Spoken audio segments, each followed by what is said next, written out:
This story has got my blood boiling today. It seems that a Melbourne birth keeper who allegedly delayed life-saving measures to a home birthing mother who had just suffered a postpartum hemorrhage is citing respect for the mother's autonomy as the reason for why she didn't call an ambulance. Let me give you the quick backstory.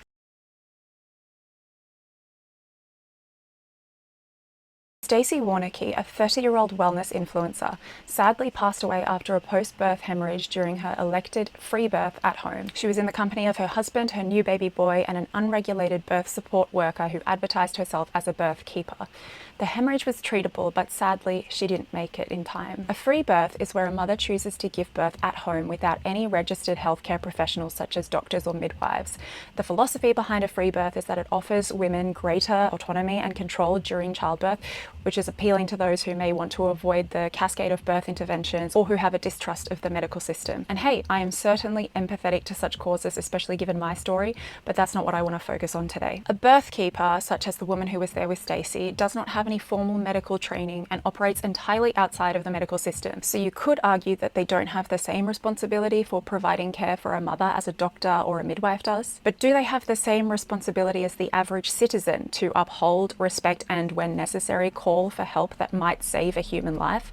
Well, something very tragic happened at Stacey's birth, which might reveal the answer. Stacey allegedly lost an estimated 1.5 litres of blood during the hemorrhage following her birth. Despite being short of breath and losing colour, she reportedly refused twice when the birth keeper, Lal, asked if she wanted to have an ambulance called. An hour after birth, when asked for a third time if she would like an ambulance to be called, Stacey said yes.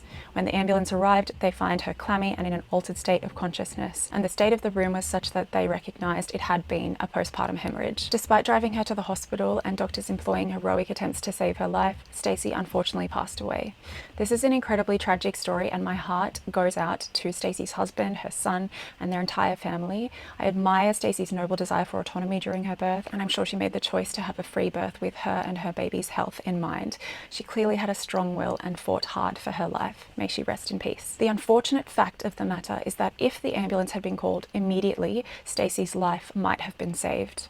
Postpartum hemorrhage is a true medical emergency and the leading cause of maternal death worldwide. These deaths are largely considered preventable if prompt recognition and treatment is provided. At the inquest into Stacey's death, Lal stated that she was not there to make the birth safer, but rather she was there as a friend and support role, and that the $6,000 that she charged was for her time, implying that it was not in fact for her expertise. She said her role was not a medical one, nor was it to override the wishes of the mother and her family. Lal allegedly advertised on her website that she offered services such as educational, antenatal support, birth attendance, and postpartum support. So she clearly knows at least the bare minimum about the red flags that may happen during childbirth. The bare minimum being that a hemorrhage is a life-threatening emergency. I, with my 0% medical training, know that. Now, I wasn't there at the birth, and I'm sure that Lal is really going through it, so I'm genuinely sorry for the horror that she's probably experiencing as a result of all this. But we have to critically analyze her words, as they may reveal a lot about the dangers that women face when not under the right care during childbirth.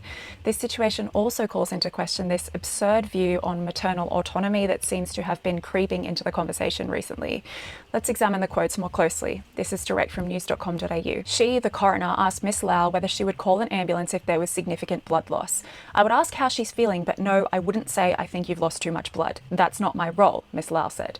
You might be the only person to know what's too much blood. I don't know what's too much. I'm not clinically trained, Miss Lau replied. It's not my role to assess blood loss. Miss Elyard suggested it was her role to keep a woman safe, but Miss Lau disagreed. How would I keep a woman safe? When I'm attending a birth, I'm attending as a friend, like a big sister, she said. Miss Elyard interjected, you're being paid to be there.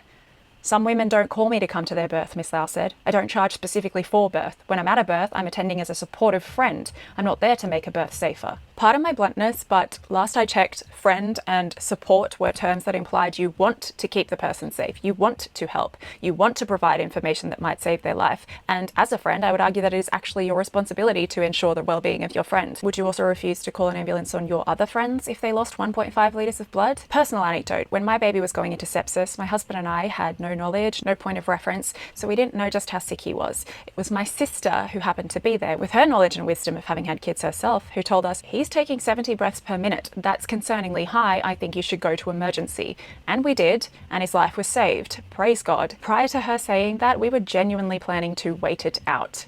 That is the role of a friend, or literally big sister, as Lal said, filling in the gaps in the knowledge of your loved ones when it could mean the difference between life or death. And what about your duty as a fellow human, as a member of society? Are you going to leave a stranger alone if you see them convulsing on a train platform? If you see someone bleeding out on the street? I doubt it. The right thing to do is to call an ambulance. I think most of us would agree with that. We have a duty to our fellow man to respect and uphold their right to life, no matter who they are. But the most chilling quote is this exchange, which I'll quote directly from the Guardian's article. Lal said at one point, Warneke had asked her if her blood loss was normal, and she had responded, "It's more than I would consider to be normal." Lal told the court, "If it was me, I would have been concerned." But she said she would not make a decision for her mother about whether and when to call an ambulance, and that respecting autonomy was central to the support she provided.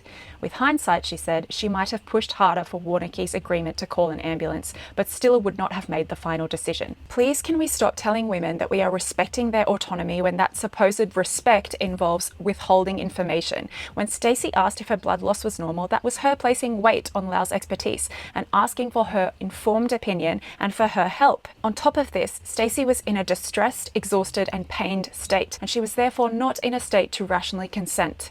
Mothers who employ the help of support workers during their birth are relying on and trusting that this support person will step in to assess the situation and make the right call, especially with their added knowledge.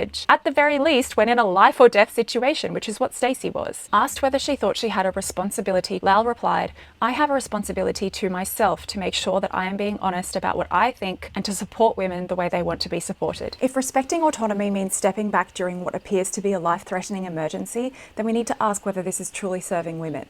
In my view, autonomy is not simply leaving someone to make a decision alone, it also requires ensuring that they understand the seriousness of the situation they are facing. That is why this case raises profound ethical questions for me. We have to critically think about this. If support people aren't actually going to support us in crises, what is the role of a support person? And what does this mean we're going to allow in the future? I don't know how many times I need to reiterate this. There was no way I was going to call an ambulance against her wishes. Even if that meant a speedier arrival to help with her breathing, Miss Elliott asked. Yes, Miss Lal replied. If someone was going to override her decision, it wasn't going to be me. Does Lal really think that if Stacey knew she was dying, she would have delayed calling an ambulance? Stacey's life had infinite value. She deserved someone to fight tooth and nail for it. We must not buy the lie that this is upholding a woman's autonomy.